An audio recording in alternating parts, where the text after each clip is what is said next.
Yes, sir. Ladies and gentlemen, welcome back. Episode 11? 11. Yeah, My favorite number. Is it really? Yes. Was that your number throughout all?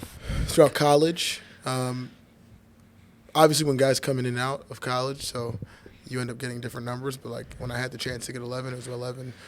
I played with number 2 in high school. That was me. But I was also number 11 as well.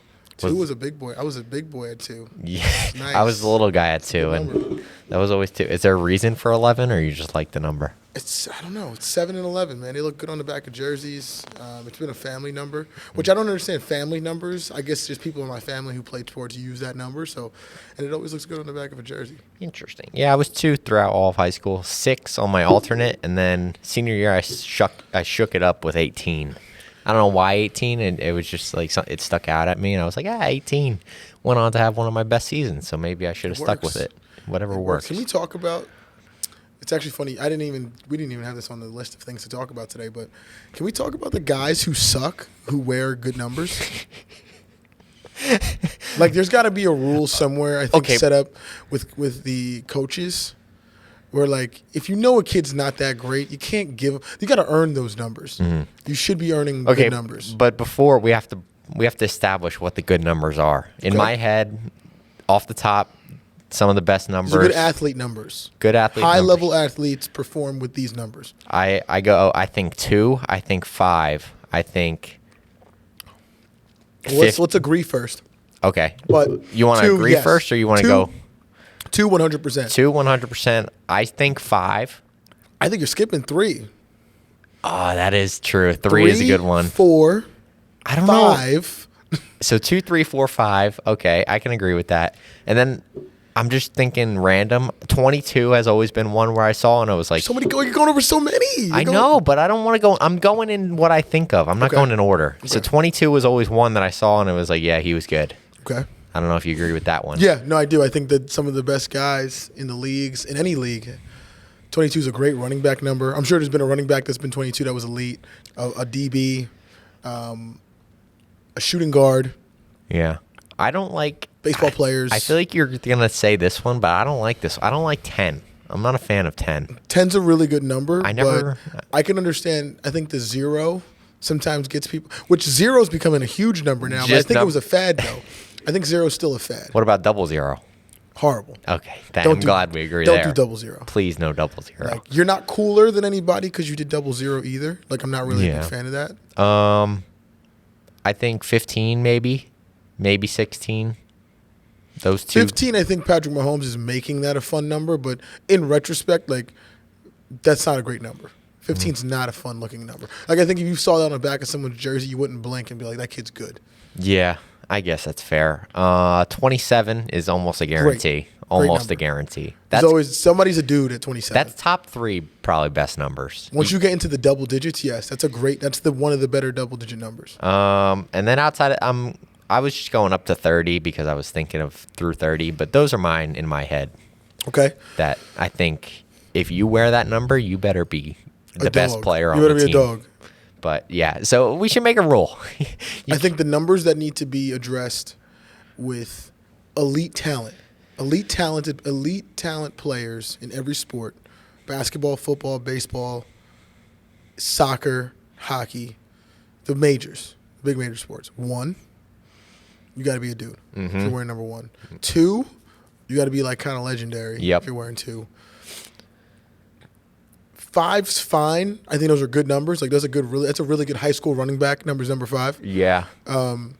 7 is elite. Who's number 7? Mike Vick. Okay. He's got a little bad reputation, though. But he's elite. If you take out the externals and we're talking just sports if we're looking at just sports, we're talking just sports here. Oh, man, who's not? I mean, is Trey Turner number 7? Is he? I don't think so. I feel like I would have. Harper's number 3. He is number 3. Number 3 is a good one. It looks good. Number 3 looks good. Looks great. Yeah. Mickey Mantle, number 7. Yeah. Well, but then like 1 through 10 on the Yankees is all retired legends almost. So you could say that about any single digit. My point. Single digits look better. They look great. Yeah, they just look better. And they're becoming big boy numbers too now. Because what's Alec Manoa? I think he's number 5. Is he? Yeah, I don't know. That's a big boy right there too. Shout out to Alec Manoa. It's a big boy. Yeah, but let's make that a rule. If you're not the team captain or the best player on the team, you can't wear certain numbers. Yes. And I think freshmen need bad numbers. Like in all levels. Yeah, like give them 63. Rookies, give the rookies bad numbers. Yeah. I'm all in. Yeah. Like Anthony Volpe shouldn't have 11. Really? No. Oh, you said shouldn't. He should not. Oh, I thought you said should. No, he should I was not. like, oh, that's a hot take. Yeah. I don't think he I should. don't think he's good enough for 11 yet. He's good. I think he should have had like 76, something like that. Make him earn 11. Yeah. That's fair. I Yeah. think that's fair. I think that's a good rule. Yeah. I like Vets it. get the good numbers. Elite players get the best numbers. Yeah. I got no arguments there. I got no arguments with that. But how was your weekend? It was good, you know. It was same story, different day. Like I said it last time, I'm a little redundant right now, kind of Okay. doing the same thing. Maybe looking for something different. I don't know what I need to do to kind of maybe break out of this redundancy. Little cycle of or lack thereof. Yeah. There's not a lot of intense situations, or there's not a lot of cool things maybe going on at once, but they're cool to you, so you should enjoy that, right? Yeah, I'm enjoying the moment. I'm being present. I'm not looking past anything, but definitely a little redundant. Hopefully have some plans brewing for Halloween, so that might change up some things and give me something to do. I got some plans in There you go. the works. What's your costume going to be? Huh? What do you think your costume's going to be? Or It should we wait depends. for that? I mean, I'm not telling. We're doing a costume on this podcast. I Okay. guarantee it, and I have something absolutely phenomenal. You're not gonna beat me. I promise you. You're not Okay. gonna have a better costume. I'm not gonna tell you. I won't I tell feel like them. we could have went into a costume by ourselves, like as a unit. I think there was a costume that I had in mind, but You wanna do it- we won't tell the fans yet, though. You want to do a team I costume? think a team costume would be fun. I think For we should get people on here to have their costume. I thought. Have a good day. Have a really good yeah, podcast. Yeah, I was talking about this with my brother and my parents. I said we were doing a costume podcast, and we kind of said we should both just do random costumes and show up and see what we brought. Because I have mine like in that. mind that's hilarious, and I think it's the best. But I'd be interested to see what I want to you. hear. Yes, if yours is better than what I'm thinking of, then let's roll with that.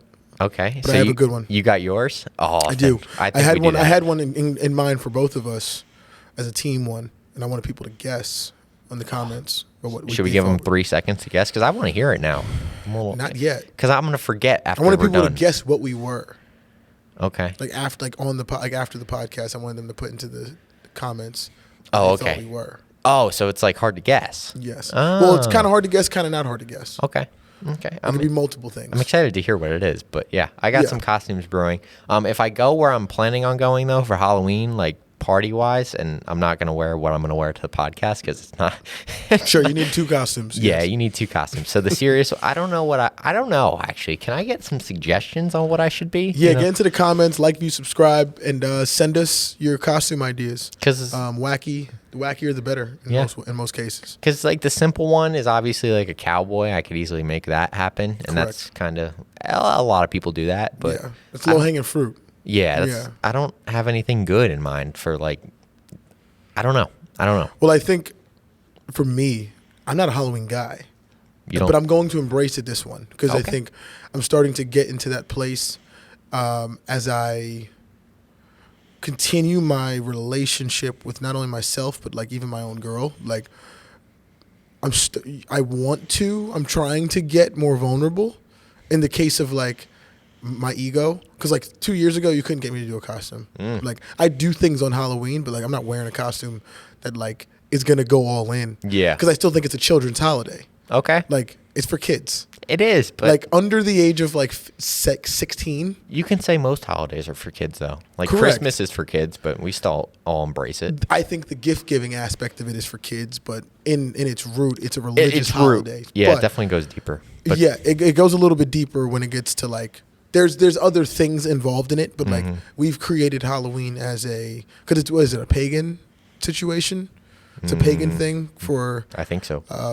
people on Halloween, and it's a little bit more, people would say demonic, satanic. I guess in some degree. I don't know the whole backstory of Me Halloween neither. too much of that, but I remember that in elementary school they talked about the pagans, and I don't know if I was allowed to bring that home, that type of information, but I don't think my mom enjoyed that that it was about that, because kind of don't teach me religion in school in Yeah. some ways, but Oh, man, that's a whole other Yeah, we situation. could go down a we could whole- go down that rabbit hole. Ugh. But Back to I Halloween. think at the time, when I was a child, Halloween was fun, and it still wasn't even that crazy. It was more about the candy. It absolutely and just was. being with your friends. But yeah, dressing up to me, like, I think that's for children. Okay. Like adults, like who are serious about Halloween, is like without children is nuts. Yeah. That's crazy. That's fair. I get. Like, Yeah, that's fair. you have you have a problem, That's fair for sure. and I'm rolling with that. Like, yeah. you can't convince me otherwise. Yeah, I mean, it's hard for me to retaliate. Yeah, I think you're completely Listen, correct. In the root of it, like, I get it. It's fun. Like, it gives you a day to not be yourself. Like, take yourself out of your own identity. Yeah. I'm with it. Mm-hmm. But not to the extent Okay. in which people will want to do it. Like, when I see like 30-year-olds dressing up like to the nines, like in their costume, it's like, what are we doing? Yeah, I do it as a joke. Like, I embrace it. Correct. Like, I'm not serious, and whenever I do You're it, still in that threshold of like where the parties are fire at your age, and the parties are still good at my age too. But like, we're doing less of the costume. Yeah. Like, and it's more of a drinking situation. Mhm. But for you, you could actually like have a lit costume and people like care. It's fun. Yeah. Yeah. You're like, wow, you went all in. Like, Yeah. you went all above and beyond. Like, girls are gonna like that. Yeah, but so where were we? I don't know what costume I'm going to be for my plans. I know what I'm going to be here, unless we do the partner costume that you have in Yeah, mind. no, we can't say it. I don't even want you to have to bleep it out. But like, we'll Yeah. say that. We'll say it after. Yeah, I'll try and I'm remember interested. it. Now I'm interested, but yeah. So that's been my weekend. That's been what's going on with me. But I had a question about your weekend. So okay. that being that your weekend is as consistently the same, the routine has been consistent in that way. And I was thinking about this for myself too. Do you think you're getting into that? Because they say this when you get into your 20s a lot, that you're getting to like a lonely spot in your life where like all you're doing is trying to work and all you're doing is trying to like succeed at your goal. That like you get into like a lonely patch of your life, not because you're trying to be like, you're not lonely in the sense of nobody's there around you, but you're doing things by yourself. You're doing things that are helping your career or your goals, and you're trying to achieve it as quickly or as vigorously as possible. Do you feel like you're in that spot right now? Yeah, without a doubt. I've it's definitely felt a little lonely, and it's not lonely like you were talking about. It's not lonely in the sense that I don't have people around me, because I have some of the best people around me that I can imagine. Right. At the gym, at home, here, You got a everywhere. lot of support. Yeah. So it's not that I don't have that support system of people around me where I'm just all alone all day, but it definitely gets to a point where I feel I'm working so much at other things that I'm working on at school, at the gym, that I might be not losing myself in the sense that like I don't know where I'm going, but losing myself in the sense that it just feels like everything I do is by my lonesome. Okay. And I'm not participating in groups as much as maybe I would like, or maybe I should do. But I'm not unhappy about it. I think there's a time and a place, and I think this is the time where it's for me to put my head down and do what I got to do to set up a better life for myself and my family. But it's definitely crossed my mind and been in my mind that I do feel a little lonely. Do you think, is there anything you have tried to do to mitigate some of that loneliness? Like, do you believe in some, I know right now, I do believe in being imbalanced in the amount of intent you put towards your goals. Like, I do believe that at people in the ages between 20 to 30, that like you should put as much emphasis and I would say drive behind your goals because you're the vehicle, right? Yeah. Like you have to be in it and you have to be focused.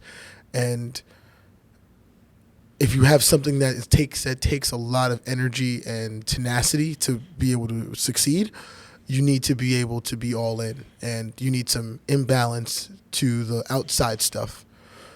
But I still think that imbalance doesn't need to be 100% to zero. Yeah. Right? Like even if it's like 90-10, I still do believe that like 10% of your life you still need to, in the current state you're in now, you should be able to go enjoy someone or somebody else or some other people in a group for a small period of time. Yeah. Just to like keep living it, because eventually you're just not going to have any more perspective, you know? And like, I worry about that for myself, like perspective wise, like I get caught looking at things only my way.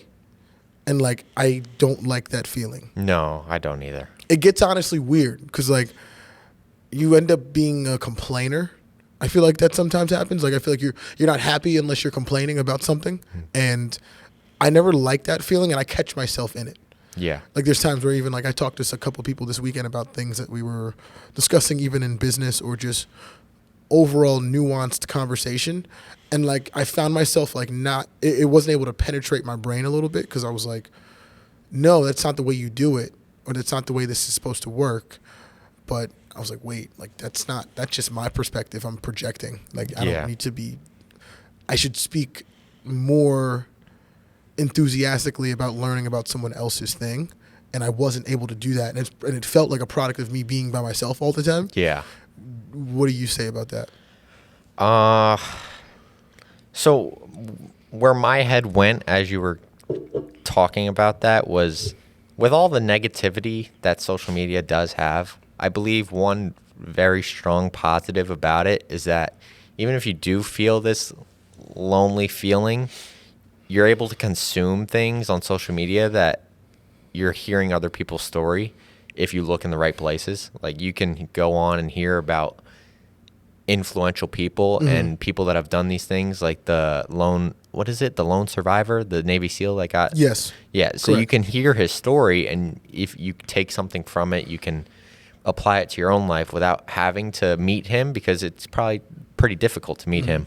But so that's where my head went. It's very, social media has its strengths if you look in the right places, but I feel there's still nothing like being able to connect and listen to people in person and take from their stories. And I feel like that opens your mind up more than just consuming it on social media.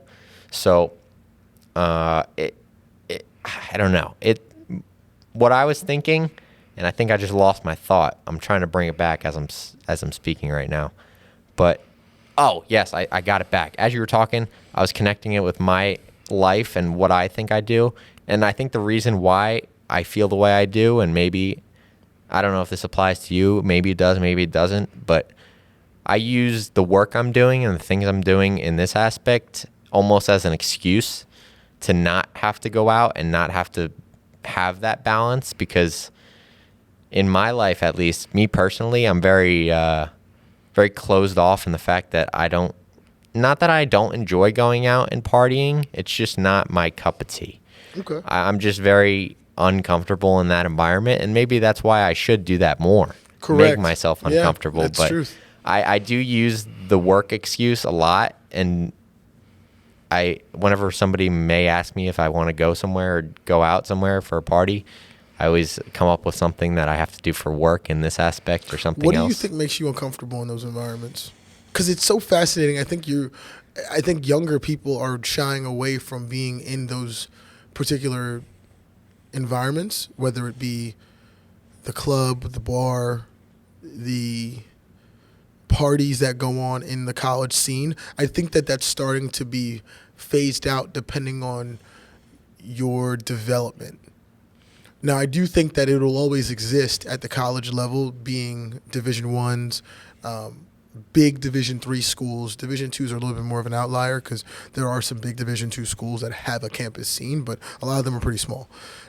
That being said, what is it that makes you uncomfortable about it moving from where you've grown up and how you grew up to what you're in now? So, I in my freshman year of college, I went out my fair share. So, for example, I went to Coastal Carolina for a weekend. I went to the University of North Carolina for a weekend. During the Final Four, actually, when North Carolina was probably had the most people on that campus that they've ever had when they beat Duke. And I was out that night after they beat Duke at a huge party. And there was one moment in specific where I was kind of just standing there. And I looked around, and I'm in the middle of this huge frat party or whatever with tons of people, like almost shoulder to shoulder. And I kind of just had a moment of like, I just don't connect. I feel like I'm disconnected, and I feel like I don't fit in anywhere. And I think a lot of people may feel like that, but it's just so strange to me that I felt like I didn't connect, I didn't fit in, and I couldn't talk to people about what I necessarily wanted to talk about. Like, my whole life has been revolved around being the best version of myself and doing what I wanted to do to succeed. And I just feel like I can't talk to people about my goals, about like what I want to really talk about, because that's ultimately what I want to talk about, is getting to where I want to be and succeeding and the path to success and learning more about being better as a human. And that just doesn't seem like the environment to do that. You'd be surprised, though. I think you'd be surprised at how many people are still on that same wavelength, but haven't come across somebody maybe like yourself. So it's funny. Every time I go to the bar, shout out to Laura Moore over at one of the best bars in Philadelphia. She's one of the best. She's the truth. I met her about 4 years ago. And what's interesting about meeting people in those types of scenes is that it feels superficial. Like, it feels like you're not getting you're not being able to grasp some of the intellectual nature that comes with certain people. Like, it's similar to what you're discussing right now. You feel like you want to go into a situation, discuss why not only you're here on this earth, but why you're here even in this place. And it's deeper than you just being a person who's just trying to get drunk, right? Yeah. Like, that's not what you're there for all the time. You're actually there to connect. And some of the life that you're living is partially there because you're going to be a different person after you start to drink. So you see two sides of yourself, and you're almost trying to identify what that second side's going to look like and how you lead up to that day, which then it gets into like the whole, frontal lobe aspect of like when you drink, it starts to loosen. And then now your brain will say the things that it's been wanting to say for a while, but it's pushing back into its memory. So, but every time I see Laura, we always talk about our goals. She's a bartender, and she always talks about our goals, like what she's trying to do, where she's at, what her gain, what she's trying to gain with life. And this is among 600 people in a place. And it's loud, it's crazy, but it really depends on how you start and acquire that conversation, and where you're, and you can feel that based off of energy. Yeah. Right. Like, if your energy feels very closed off, then I think you're going to get a closed off encounter. But if it's inviting and it's warm and it's fun and it's engaging and you smile when you see people, and I think you're going to end up getting far more of a more intellectual, maybe even more a deeper seated conversation that you might not expect it. So I think you don't underestimate yourself in that. I think you're going to get further in it, but you have to try it. Yeah, I know. I do have to try it, and I keep avoiding Even it. Kate too. Shout out to Kate as well. She's going to get on the podcast at one point too. Same thing. I just had a conversation with her this past Saturday, and we talked for like 45 minutes in the middle of the club, where like normal stuff, but it depends on how you interact. Like, that's who I am. So like, you're not gonna get me to just start being superficial in a place where that's not where I usually. That's not how I operate. Yeah. So like, typically when I get into those types of conversations, I usually not necessarily avoid it, because it's part of living. Like, you're gonna have to say things or be someone maybe you don't want to be for a second, and like that's part of living. That's it's fascinating. It's a fascinating part of trying to exist because you don't necessarily understand why you have to be someone else you're not. But sometimes it gets you in the door so you could be the person you want to be. Yeah. It's interesting. I'm sure you've had to do it. Yeah. That's almost like the thing about lying and how people always tell you to never lie, but sometimes lying can get you a step further in something you're ultimately trying to do. And if you have to not necessarily, I mean, you could bend the truth and do what you got to do, but sometimes lying is good. Yeah, that's kind of what I was getting at, is sometimes you have to lie in order to get somewhere where it's ultimately going to be more beneficial than if you told the truth. Yeah. And not lying to hurt someone, but lying to get something else beneficial. Well, it's also you're lying to not hurt someone either, right? Like, they're sometimes lying to protect someone from the truth. And listen, I am a victim and a suspect of both. But that's part of living, and that's part of having interaction. And I think that part of what your generation of kids are starting to miss is that interaction, where I think it has to be very ideal. Mm-hmm. And just life isn't ideal. Mm-hmm. So when life comes up and it starts to happen, I think I've met more kids in your age group who are like between the ages of like 18 to 23 who now unideal circumstances like throw you guys for a loop. Yeah. And for us, it throws us for a loop as well, depending on how we grew up and the development style. But like, if you've had some real experiences, like certain unideal circumstances are kind of just like nothing. Yeah. Like, they don't even rattle you. Yeah.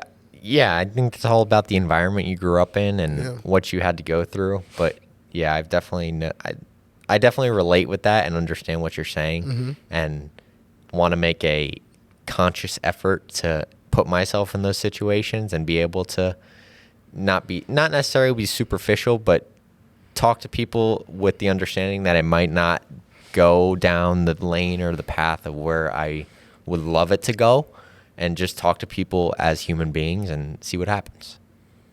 Do you feel like when you get into some of these environments, you may not have the personal or what people would perceive to say the resume to be able to be in certain rooms or do certain things? Like, do you fear that sometimes when you're like at a party or something like that? Like, what if this girl talks to me and I'm just like everybody else? Yeah, absolutely. Yeah. Or a person talks to me. Yeah. And they think I'm just like everybody else. It's not that okay. That last sentence kind of threw me for a loop. Okay. It's not that I fear being like everybody else. I don't know how to explain this in the way that my head is talking to me right now. It's an interesting conversation. I think more people feel that like imposter syndrome of like, I'm here because, or I'm in this situation and this person came up to me and I want to talk to them, but what am I going to say to them that they haven't already heard? What am I going to say to them that's going to be profound enough for them to think I'm more interesting than I already am? Yeah. Right. And sometimes we feel like maybe our interest that we have aren't something that someone else may be interested in. But I think the baseline part of like interest level, like when I talk to somebody about something that I'm not interested in, or they talk to me about something that they're passionate about, the baseline is passion. Like, that's what I'm worried about. Like, even when I think that's the difference when like in like relationships, where, especially with a significant other, one of my main things that I look for in a woman is the passion. She doesn't have to be passionate about the things I'm passionate about, but she's got to recognize that I have it, and then she's got to accept that there's passion there. And I think she has to enjoy the passion of what it is. Like, a woman can be passionate about like decor in the house. Now, that's not something I'm passionate about, but the fact that you are, I'm like all in. Because now I see that you have something that like gets you up out of bed, right? And I think that's what I think. Try to drive that home in like situations that you're in, because like even if you're into MMA and this girl that you're maybe talking to, or the guys you may be talking to in the moment may only be interested in football, but like the fact that you're driven for that and they're driven for the other thing, you might both be interested in the fact that like you guys are both passionate about sports. Yeah. You know? Yeah, that's a great point, and that's something that I've noticed nothing haunts me more than talking to someone that just seems to have no interest in like anything. Like I can't even fathom. I don't care what you are interested in. Like I just want to know that you're passionate about something, and something gets you going. Like I want to see that fire in someone's eyes when they start talking about something. Like when I start talking about MMA, I get going. I just want to see that you have something, because then that lets me know that you have a goal, even if that goal is nothing related to that whatever you're talking about or get you going, but that passion will translate into a goal. And well, it's fun. Exactly. The passion will absolutely translate into the goal, but I think people are afraid to talk about their passions, especially young kids and young people, because there's this sense of, well, I think the attention, it's like almost like an equation or like a formula. It's like the amount of passion that you have for something that you're interested in subtract someone else's amount of interest from you because they think you're feeling like you're being narcissistic about something you're talking about. So the attention span like withdraws the amount of passion for someone because they're like, well, all they're doing is talking about themselves. Well, it's like, at least I'd rather you be passionate about yourself than not passionate about anything. Like I'll learn to be able to maybe help you decide when it's time to talk about it, because maybe there's certain times where that conversation doesn't work, or hey, you got to read the room slightly. But I think we're always having to like read the room too much. And it's like, why do we have to read the room? Why do I always have to be aware of like how other people are supposed to feel? Like, why can't I just talk about this because I'm passionate about it? Yeah, I mean, I've started developing the idea that I'm just gonna be in an environment, and if I start talking about something and you're not interested, or it seems like the general idea is like they're not interested, then I'll just stop talking and go find something else. Because either that or I'll just I'll switch the subject, but I'm not gonna talk about something that I'm passionate about around. I don't feel like I should talk about something I'm passionate about to people that have shown that they're clearly not interested in it. I agree, but it also depends on your relationship with that person. So like, if this is like a significant other, it's one of your parents, so family member that you really love, I think that there is not necessarily like an obligation, but I feel like there's a small duty to like figure out a way to convey your information with somebody and get those little incremental things across, because like you want them to listen. I think it's more frustrating for you to stop doing it than to say, you know what, I'm never going to talk to this person about this stuff, when realistically you want them to know what's going on. Like that's the struggle with people in relationships. It's like, I'm not going to talk to you about my stuff and you're not going to talk to me about your stuff because we both don't care about it. It's like, well, we got to learn to care about it if we want to do this for the long haul, right? Or like, we got to learn to do this if we're going to be friends, whether it's your own personal friends or someone else's friends. It's like, I think relationship building is important to be able to continue to satisfy your own palate a little bit. Like the fact that you got that across to somebody that maybe wasn't super interested in it, and then they come back to you like a week later and says like, hey, I did watch like one of those fights, or I did like try to go do the jiu-jitsu. You know what that's going to do for like your level of confidence? And it takes you to the moon. Yeah, it does. And I love when, because all my friends were always baseball players, and then when I switched to MMA, I started doing MMA, my friends started seeing that. It always made me feel good when they were like, yo, can you point me in the direction of a good gym? If they weren't around me to like come to my gym, can like point me in the direction of a good gym? Like that was always like, you're a source now. Now you're like rubbing off on like what I'm passionate about, and you're trying it for yourself. So that always made me happy, and it still does because it still happens. But yeah, it was always cool to see that. Dude, that's I think that's more satisfying, and that's part of the reason I think you're passionate about people more than you may think, right? And I think that you might be, and we all yearn for positive relationships. Like you need people to believe in you, and you need people to care about what you're doing. Even if you think that it's only one person, even if it's two people max who are like, hey, like I'm in your corner about something, but I know you might be doing this you might be on your own journey about it. Like I might not understand it. Like I'm not going to, like a person who's running like a marathon, right? I guarantee you 95% of the people around them are like, Sure, dude. Like, go run a marathon. Like, that sounds great. Like, hope it works out. And the people who know that it's going to be really difficult for you are still in your corner. All you need is a couple people. All you need is a little bit of belief. Yeah.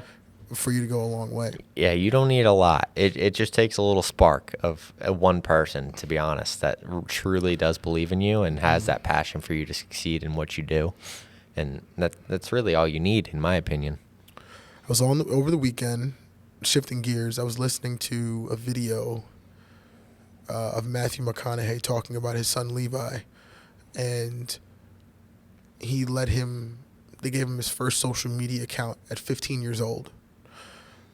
Now, he made a really, really cool point about, and which was interesting to me, that if you have something worth sharing, the reason we only gave it to him later is because we wanted him to live in the world and know that there's a world that actually exists outside of what other people are saying to you, like on social media. Because now it's not letting you out into the real world, but it's giving you up to another world.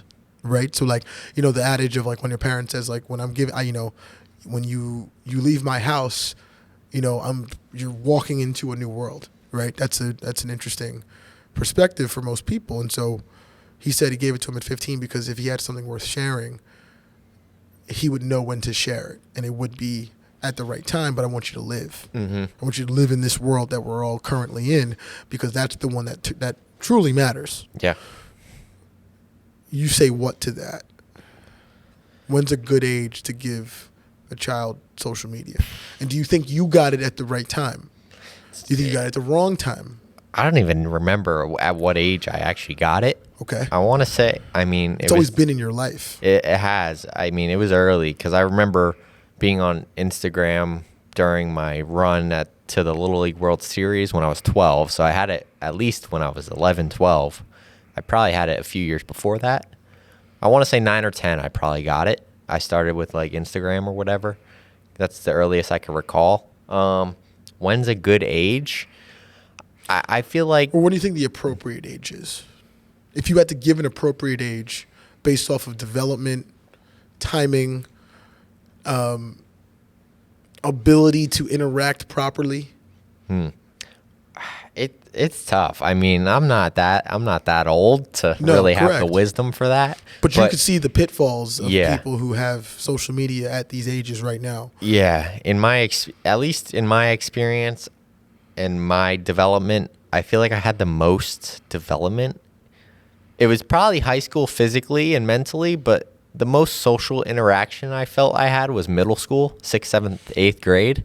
So what is that? That's 13, 12, 11? 11 to 13. So maybe, 13 I don't know. if you're like fairly the right age. In my head, if I'm going based on my experiences, I think the prime time for me to have gotten it would have been my freshman year of high school. Okay. Because I think I had the most interaction socially, middle school. So I think right after that, you give me social media and let me explore the new world that it is. So if it were me, I'd say probably 13, 14. Okay. What is yours? See, I look at all the variables, right? So like I got social media when I was 11 and I was on Facebook. That was the only thing we had was Facebook. So Facebook was so technologically advanced at the time, right? Having statuses, being able to, and really it wasn't even that. I'd take it back. I was probably like 10 when we had AIM. And AIM was lit. AIM was lit because you saw people, or you were able to talk to people from different schools. That was the first time you were able to do it from somebody else's school. And yeah, your chat name, and you were in the chat rooms, and that was safer. There was like obviously like the wild ones like Omegle and like that's still a wild bananas. One today. It's not good. No, like please don't encourage everybody Omegle. to get off of Omegle.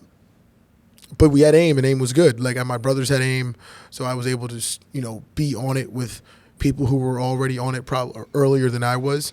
So I guess at the time that was my first social media, and I guess you could call it was. I guess it was a social media. Yeah, like you were communicating with people that you they were extended from you, like they weren't just your friends, but they were people outside of your friend groups and things like that. But you knew them as acquaintances. But then the first one was Facebook, and where you could find anybody you wanted. And I didn't have I think I had a MySpace. Did I have a MySpace? I never had a MySpace. I think I had a MySpace around like 12, 13. Which again, shouldn't have been on MySpace because that was where some things were going down that we won't name here. And some bad stuff was going down. But like, there was also some good things because you got to see, that was the first time I ever saw like music artists were on there. Like Drake had a MySpace. Lil Wayne had a MySpace too. So you followed those guys and tried to see some of their pictures and videos they were putting up. And obviously the quality at the time was unbelievable, but like it wasn't, it's clearly not what it was. But they were groundbreaking because of just the way that they evolved. Because I think MySpace evolved into Instagram and Facebook evolved into Twitter and Instagram. Like the styles of what, just the root of what they were doing. I don't think I got them at the right time either at those times because I felt like I didn't have an idea about what would the word be? Guidance and what was appropriate and what wasn't appropriate. Because that was the time where like people were cursing on like at my age at that on those types of things, on like whether it was a status or people were sending you crazy things like in your notes, in your chat rooms and stuff like that, and like probably stuff I shouldn't have been seeing. Yeah. But and I'm sure that stuff is going on now. Like Twitter is a cesspool. Twitter is amazing. Which I don't even have Twitter anymore. I used to have it. Really? But no, I used to have Twitter. I used to love Twitter too. But that was like my philosophical era of like tweeting and stuff like that. That was fun. I think I might get it back. Well, I think we all had that era. I think I might get it back. Twitter's my number one right now. And I got to pay for it if you want to do it like at a high level. Oh yeah, I mean I just have Twitter for the news. But now they're paying people on Twitter.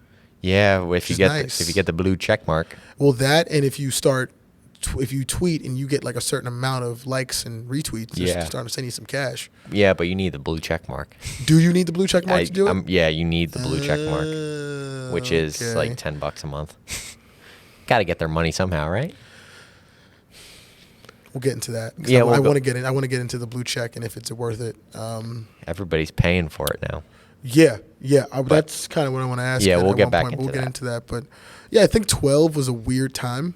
Because, like, I didn't know much about anything, and I didn't know what was appropriate and what wasn't. Like, I think I had an idea of what was inappropriate, but I think that was, like, kind of the allure of, like, saying Lil Wayne lyrics on there and, like, put it in all the curses and stuff.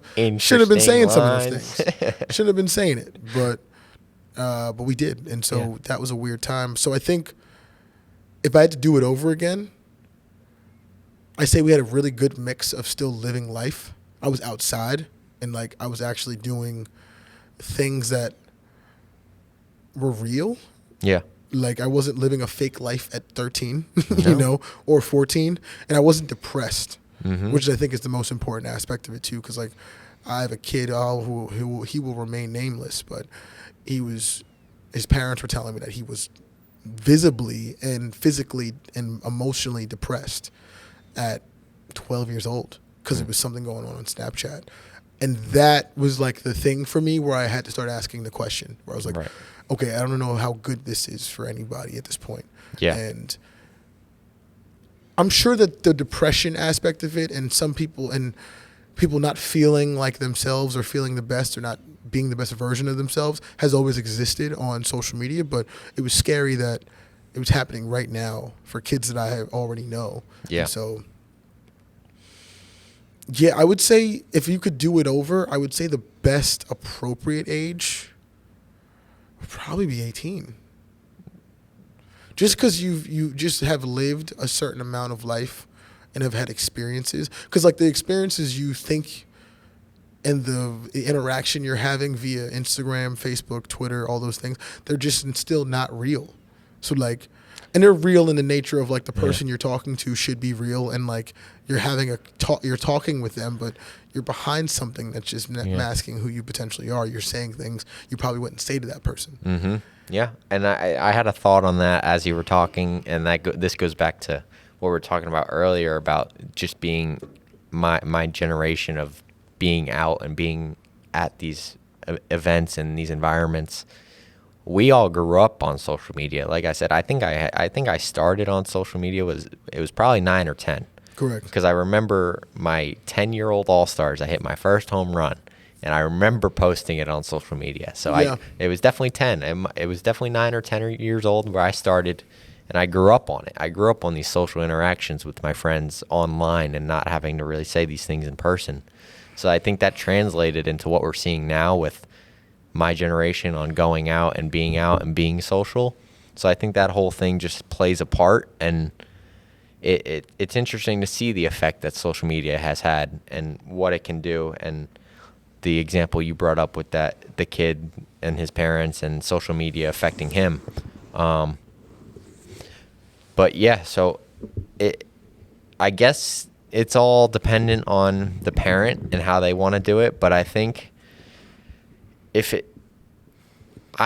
my question is my generation going to lean towards letting their kids have social media earlier or later based on our experiences? And if it's me personally, I'm saying later, because I understand what I went through having social media. And at the end of the day, when you're 12 and you're 11, I don't think social media is very important. It really does not matter. I think you're absolutely spot on. I don't think it's as important at all compared to living and really learning how people exist around you, and just having an interaction with someone where it doesn't feel like you're worried about talking to them later about on a different device. Yeah. You know what I mean? Like, I think phones are great, and I think that you should be able to message people and have calls. Like, I think we should call more in certain aspects to learn.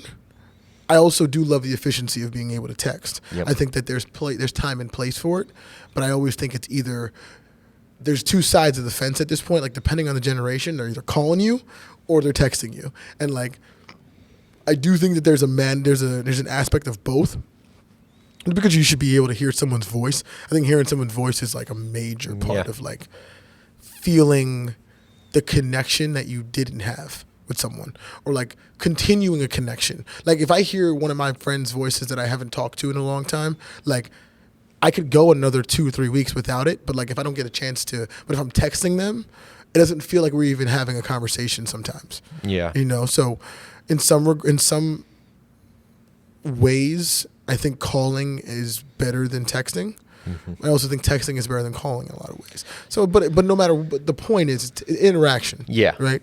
Yeah. As a kid, I think just be a kid. Don't worry about texting your friends or calling your friends. Go meet up with your friends at your mix, man. Be in the mix. Be at your friend's house with all your friends. Hit your shins with the scooters and experience pain and play football with each other in the backyard and get stick to get with your big friend and get the wind knocked out of you. Be a kid. Cry a little bit. Yeah. Walk home. Yeah. Get some dirt on your knees, scrape up your legs, do that. Do all the fun things that make you a kid. And social media. Feel all the feelings. Feel all the emotions. Like, right. I had a lot of emotions when I was a kid. So many. Like, I was just like, I was angry on my lows, but I also was like resilient in some ways. Like, I felt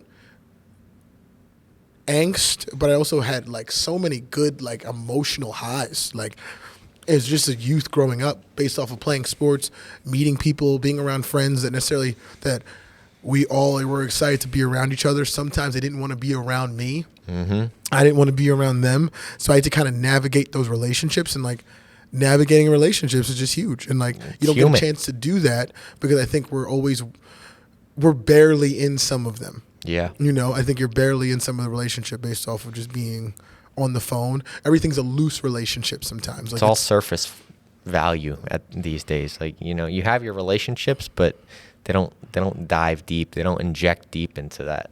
Right. Being a kid, what you had, and I think, be a kid, have relationships, and experience it. Well, one of my things too as a kid that was different, also switching gears, was I read something about, I think moving forward in the US they're trying to establish a 4-day work week. Oh. I'm all in for a 4-day work week. Your thoughts? I don't see any outstanding problems with it. I mean, I don't know. I don't see any outstanding issues with it. I think if you're going to get your work done, get it done, and have a 4-day work week. I'm Like, that's going to be the standard now. Yeah. So, like, Monday through Thursday, which I personally just think I get all my stuff done Monday through Thursday. Friday, I leave that open for something. Obviously, I'm more of a 7-day-a-week person as it is. Like, my attention is had 7 days, but the intent in which I'm working at is usually going to be a higher level between Monday through Thursday. Yeah, I think a 4-day work week increases the intent and the focus in those 4 days than it would for 5 days. I feel like it's different for a business owner rather than a 9 to 5. Correct. So I guess you're talking on the business owner side. I'd like to hear the 9 to 5 side because I'm not really technically in the 9 to 5 side. I'm still in school, but We gotta get somebody up here who's a 9 to 5 person. Yeah, I would like to hear the 9 to 5 thoughts on that and what their idea of that is, because I feel like a lot of 9 to 5 workers. I'm putting myself in the city of 9 to 5 workers, who's the normal analyst in New York City who does sales, rep, do whatever they got to do. I think they would vouch for a 4-day work week, but then that would also increase their workload for those 4 days. Correct. So it'd be interesting to see how they feel about that. I would love to ask. So we gotta get somebody on here. I can't really touch on that because I haven't experienced that. But I think a 4-day work week is beneficial. I think so too. Work-life balance. Work-life balance is, oh man, that's a whole other conversation. That is it. But Israel-Gaza updates, give me some. If there are any. I don't know. I've seen conflicting reports. Okay. I think the big thing right now is what Iran is going to do with entering or not entering. I think that could play a big role in the landscape of the war. Okay. Iran is a big player. They're quite powerful. With the addition of the Hamas and Iran against Israel, might force the U.S. in, which ultimately is big war if the U.S. enters officially. But other than that, it's war. There's attacks every day. Unfortunately, that's all we're really seeing in the news. I wish I had. I don't quite have a lot of updates because I've just been seeing attacks on both sides and the balance of, or the question of, what Iran is going to do. So I think that's where we're at. Okay. I could be wrong on that. It could be different, but from what I've seen in my research, it's what is Iran going to do, and then we move forward from there. Okay. Now, is there anything that we could do to help our allies?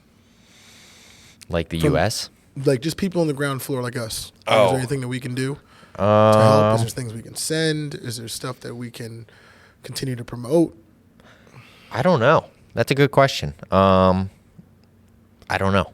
Okay. I'm sure if you Google, like, what can we do, it'll give you a better answer than I can give you, because I don't know the answer to that. Right. Because at the end of the day, even if you were to send your money somewhere, like, you don't ultimately know where it's going. Right. And you don't want it to go to the wrong place. That's fair. So I guess do your research, and if you really want to contribute, I'm sure you can somewhere. Just ensure it's where you would like it to go. And if it's, if it works out for you, it works out for you. But the biggest thing we can do is vouch for peace. Let's all come together as one. They're trying to separate us. Everybody's individualistic, if that's a word nowadays. And it's just creating more tension and more problems. Individualized, yeah. Yeah, it's creating more problems than it is solutions. Like, everybody wants to be great individually, which is fine. But the more you become separated from being one and understanding that the U.S. as one is greater than 320 million individuals in a country than it is as one country as an entity of everybody embracing their country and supporting their country. Right. So if you're on the Israel side, become one. If you're on the other side, become one. And you're greater in numbers. It's Correct. basic math Correct. here. You're always greater in numbers. So whatever side you're on, I don't want to promote, terrorism or war or anything, but let's become one and promote peace. Because that's all we can do. Amen to that. So that's my spiel. I like it. I like it. That's what we want. Peace on earth. Yeah. That'd be great, wouldn't it? Listen, man, just trying to get through the next day. Yeah, just experiencing life. What else you got? I don't know. What else do we have? You had a really interesting one, best athletes in the world. Oh, yeah. I was watching the Jets game yesterday. How about the Jets? I watched the first quarter, and when that whole thing It's always great on a Victory Monday, man. The only thing I saw was not a good thing for the Jets was the first quarter when they went and reached for that touchdown. They didn't call it a touchdown, and then they switched it, right? To a touchdown? It's not about how you start. It's how you finish. It is how you finish, and the Jets got the dub. Jets got the dub. They counted us out. My +7 underdogs. I bet for the Jets to win just because I like betting on underdogs. My parlays did not hit. Zach Wilson did not give me plus 225 yards. But the Jets got me a win, so it cancels. It cancels out. Jalen Hurts did not play as well as he should have played for me to win my bet. Tough luck. But that's But he lost, so it's good. It's good fine. and bad it for would you. have been fine either way if he lost, if he just hit the stuff that I asked him to hit. But yeah, maybe next can't time. have it all, right? But I was watching a play, and a wide receiver on the Jets made a play, and it's just the most random times where you think of things. And after that play, I was like, they're really good athletes out there. I wonder who the best athletes on the planet are on. Then I started thinking about talking sports, like which sport has the best athletes, or you're talking? Yeah, what sports have the best athletes on the planet? Because I started thinking Olympics. I started thinking all these other things, and I'm interested now. Who's the best athletes on the planet? Some variables into that too, but for argument's sake, I would say based off of the amount of games. My criteria for the best athletes would be the amount of wear and tear based off of game time, the level of athleticism that has to be on display equal to the size of the athlete on average. I would say basketball players. Oh, okay. I didn't know where you were. I mean, when you think about 82 games for the season, it's longer than football. Football plays once a week. They practice more than they play. Baseball, based off the duration of time, but the pace of play, you can get a chance to, you don't have to be, and positioning, you can kind of be like perfect most of the time if you like position yourself well, and you get coached up a lot in baseball. Yeah. Like, obviously, you get coached up in basketball as well, but I would say basketball players based off of size. Most of the athletes on average are like 6'4". They're dunking on a 10-foot rim, so you have to have like at least a 25 to 30 inch vertical. Yep. Like the average person has like an 18-inch vertical, like 18 to 25 inches, like maybe. You have to at least have like a 30-inch vertical. Yeah. In basketball, they're also 6'2" on average to like 7'5". Like, these are huge specimen. Like, these are the giants of the world that, like, with the exception of like offensive linemen in the NFL.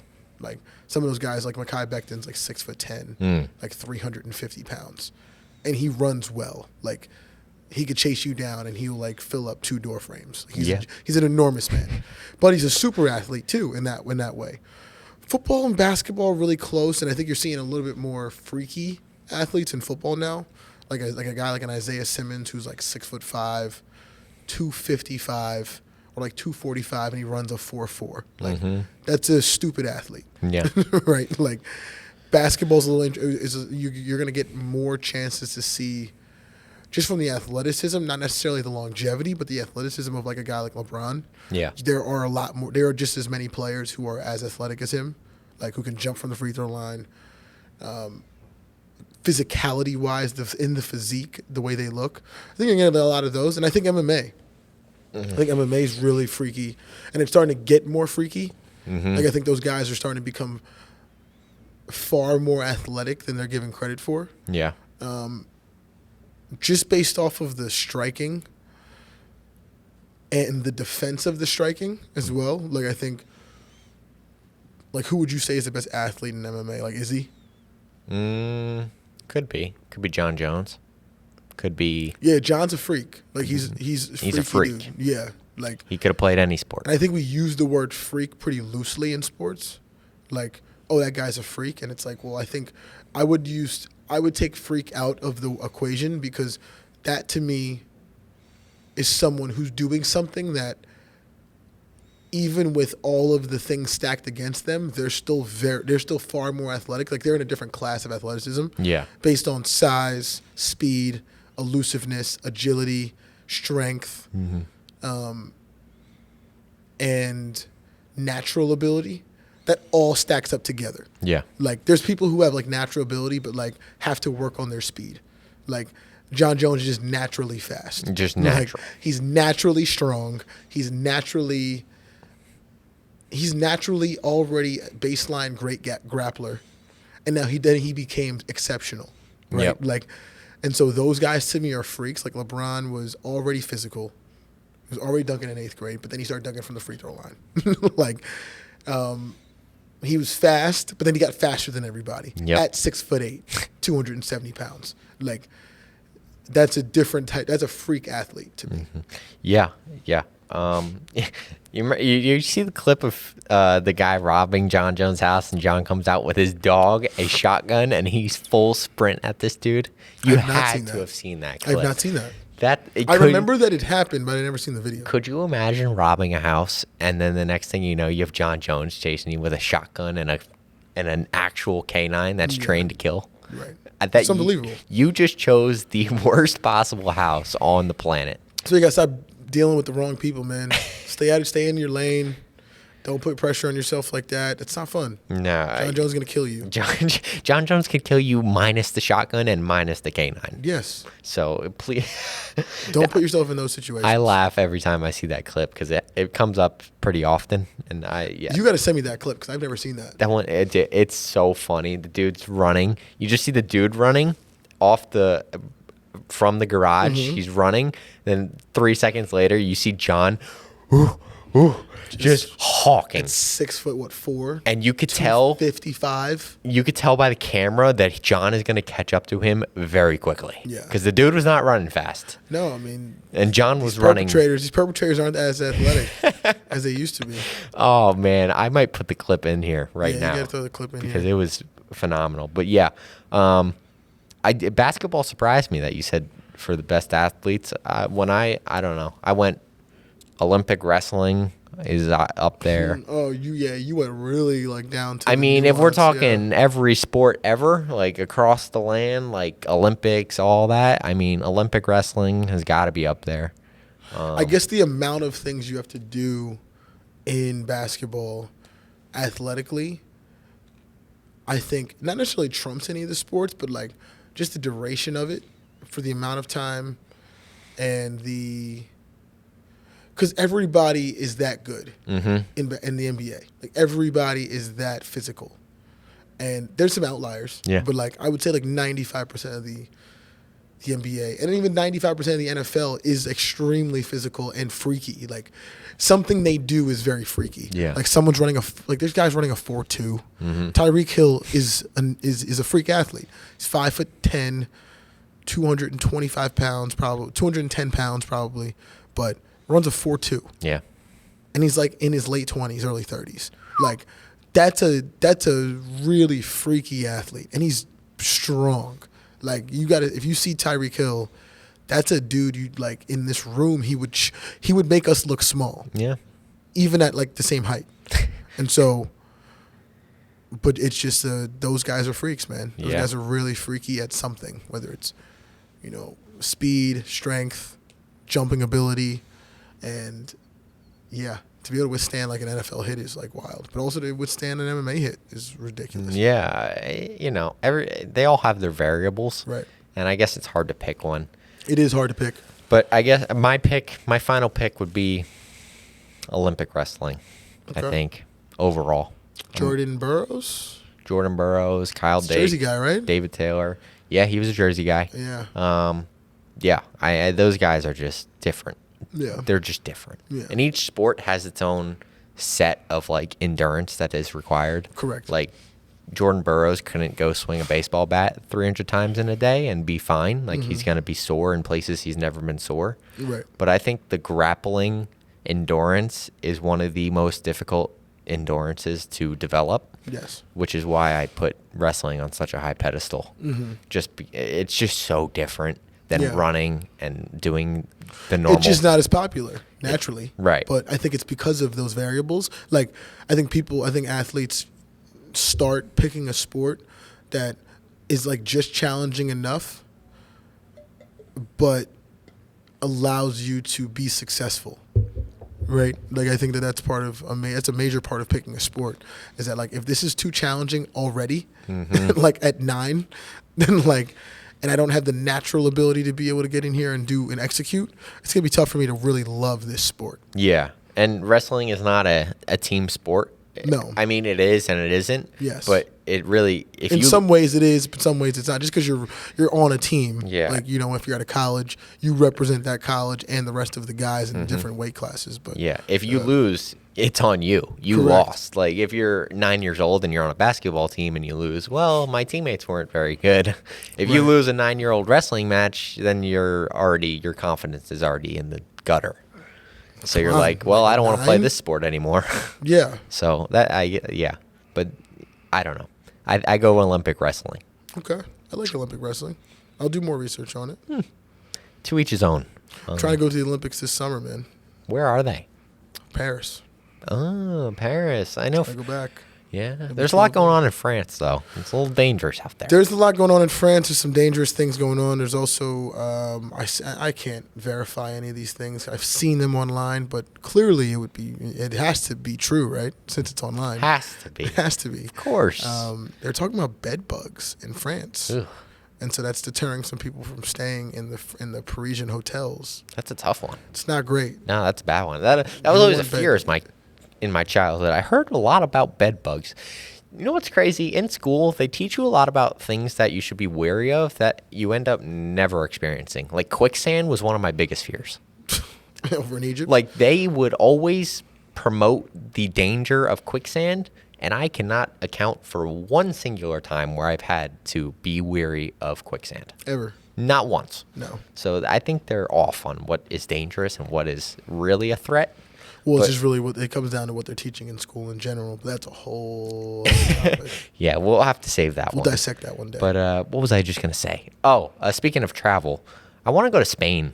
okay. I heard good things about Spain. You were I've talking heard about also going to good things France. about Spain. I remember Chris Rock in one of his interviews. He was talking about he went to Spain by himself, and he just wrote.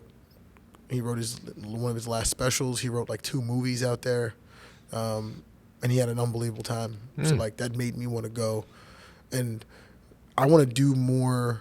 I actually do want to go every year, one or even 2 times if I love it, a vacation by myself.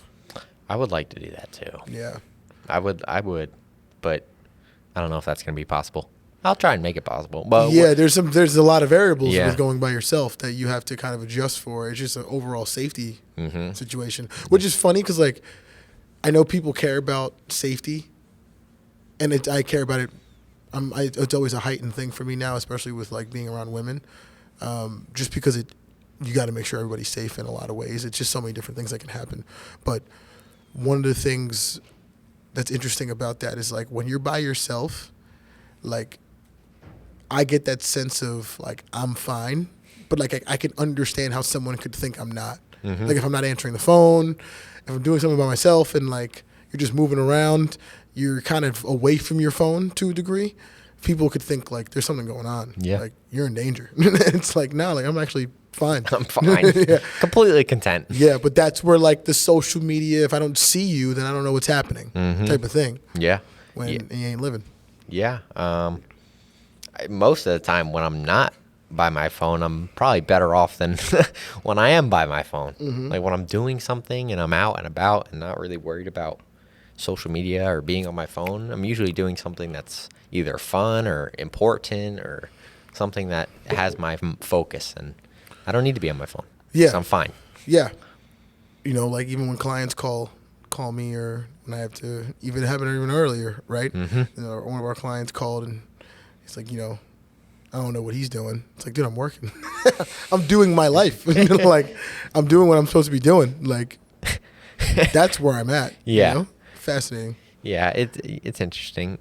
One RJ, it does that frequently. When he travels, he just doesn't. He goes off the grid. He's off the grid. I texted him one time on like a Thursday. 2 weeks later, I find out he went on vacation and just didn't bring his phone. So like you couldn't contact him if you Wow. wanted. Wow. So like Which I love that. he's one of the most interesting people I've ever met. Like I cannot wait to have him on. We might be here for 4 hours, to be honest, That's and fine. I'll sit here for 12 if I have to. That's fine. Because he's We can got do that, some of the order coolest. food, get it going. He's got some of the coolest stories, and he just does so many cool things and doesn't account or doesn't care about what everybody else thinks. He does what he wants to do, and he'll be fine. Don't worry about him. RJ, I've heard a lot about you. I'm hyping him up, and I'm not worried about Listen, him delivering listen, that's what we want. because I just know he's going to deliver stories. We have a guest. We have a guest this week. We can't say the name, but it's going to be a pretty huge guest. All goes well. So we're Yes, very excited. sir. Let's get it rolling. You got anything else? Because I don't. I'm good. I think this was one of my. I enjoyed this one. I enjoyed this one a ton. This was And one we of the riffed. ones where I felt so I felt attached to it. Like I felt Yeah. like I was just in it, just doing it, Right. and didn't have to really think about it. Right. And it's always good. Listen, like, view, subscribe. A Puncher's Chance podcast. Again, some new cool stuff going on in here. This will be the last one we're doing at this quality, so the quality is going to be immense. Mm-hmm. It's going to continue to improve. New things are coming. More lights. We got a pretty decent setup in here right now. We're cooking.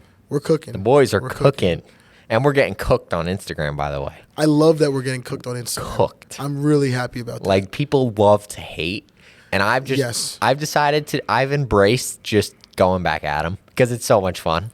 So Listen, guys, I'm going to tell you right now, I don't care if you hate anything, to be honest. It doesn't faze me. You can't do that it doesn't work on me. it just doesn't. It doesn't work. I'm like, It doesn't work. I'm just thinking back on some of the comments I saw last night, and I just love it. It's so funny, and then I go back at them, and it's great. So please keep hating. Keep hating. 'Cause it's keep my- loving. Keep being indifferent. It's my entertainment for I'm the in. day is scrolling through comments on our stuff. Correct. Listen, But that's been episode 11. that's episode 11 of A Puncher's Chance. Boom.